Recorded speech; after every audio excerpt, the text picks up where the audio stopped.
Assalamualaikum warahmatullahi wabarakatuh. Bismillahirrahmanirrahim. Yang dieksploitir dalam hipnosis itu adalah ruang bawah sadar sesungguhnya sih. Ya kan? Itu yang dimanfaatkan kita, mensugesti diri kita sendiri. Ya sesungguhnya tidak sulit sih. Ya yang ilmu ya, ilmu bisa dipelajari dan bisa dilatih dan sebagainya kita bisa. Hipnotis itu penting sekali. Sampai-sampai kita juga sampai bisa tidak merasakan sakit. Dan kita harus mampu mensugesti diri kita sendiri. Ya, itu bekerja dalam hati. Ya kan gitu. Katakan.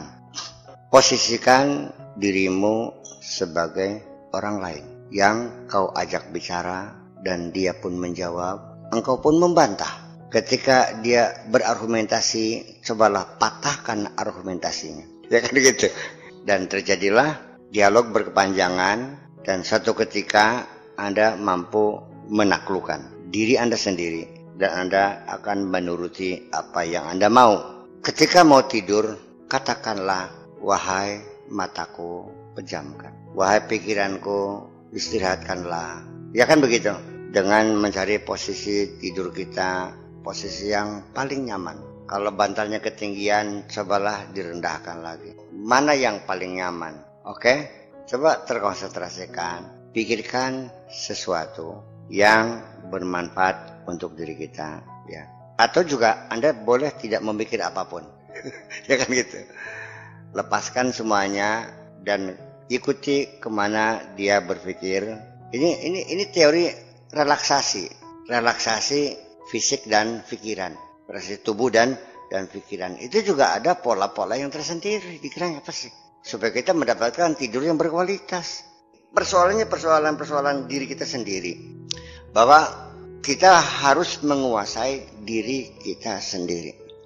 Nah, salah satu exercise yang Allah berikan di dalam sholat kita sehari 5 kali. Saya kira sholat itu paling lama 10 menit. Itu 10 menit dari pagi kita kerja sampai jam 12. Lelah kan?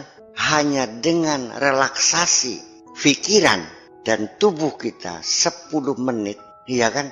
Makanya coba kualitas sholat kita diperbaiki. Sehingga betul-betul 10 menit itu kita mencapai satu relaksasi yang sempurna dalam pikiran dan tubuh kita. Berdiri, kaki tidak usah terlalu mengembang. Yang rilaks berdirinya. Jangan ikut aturan-aturan orang bilang kalau berduduk berjamaah gitu. Jentik sikil harus nempel dengan jentik sikil teman yang di sebelah. Pokoknya cari yang paling rileks. Kalau seandainya Anda lebih nyaman tidak sedakep, nggak usah sedakep. Kalau tidak nyaman bisa sedakep. Punten kan makin gini. Yang penting bahwa fisik kita ini rileks. Karena kalau tidak rileks, pikiran kita tidak bisa terkonsentrasi. Paham bikin gini? Dalam keadaan duduk tidak nyaman, kita mendengarkan guru menerangkan nggak masuk kok. Dan baca iftitah dengan tartil, dengan perlahan-lahan, dengan khusyuk, ya, baca Al-Fatihah dengan tarik nafas panjang, ya, supaya nafasnya panjang, maka bacanya itu Alhamdulillahirabbil alamin arrahmanir rahim maliki yaumiddin. Tarik nafas, iyyaka na'budu wa iyyaka nasta'in. Ihdinas siratal mustaqim siratal ladzina an'amta 'alaihim ghairil maghdubi 'alaihim waladdallin.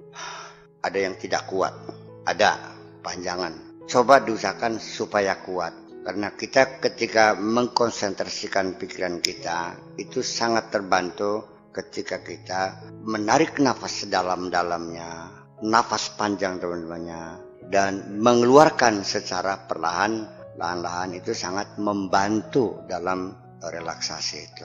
Makanya Syekh Abdul Qadir Al-Jailani itu zikirnya masuk itu nafas sedalam-dalamnya, menyebut nama Allah dan dikeluarkan perlahan-lahan sambil kita menikmati nafas kita yang lega ini, supaya kita sadar bahwa nafas adalah nikmat Allah yang tak terhingga.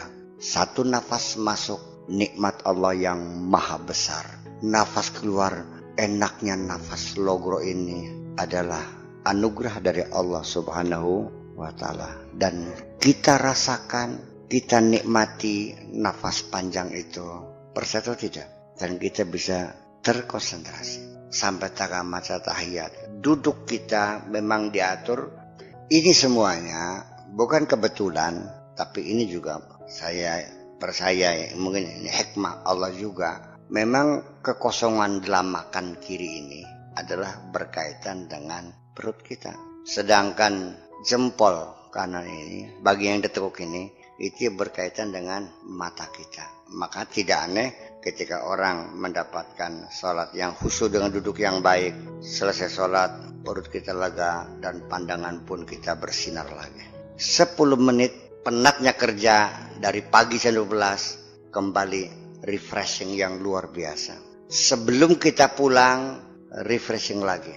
Setelah sampai rumah, refreshing lagi. Sampai sebelum tidur, kita juga berkonsentrasi lagi.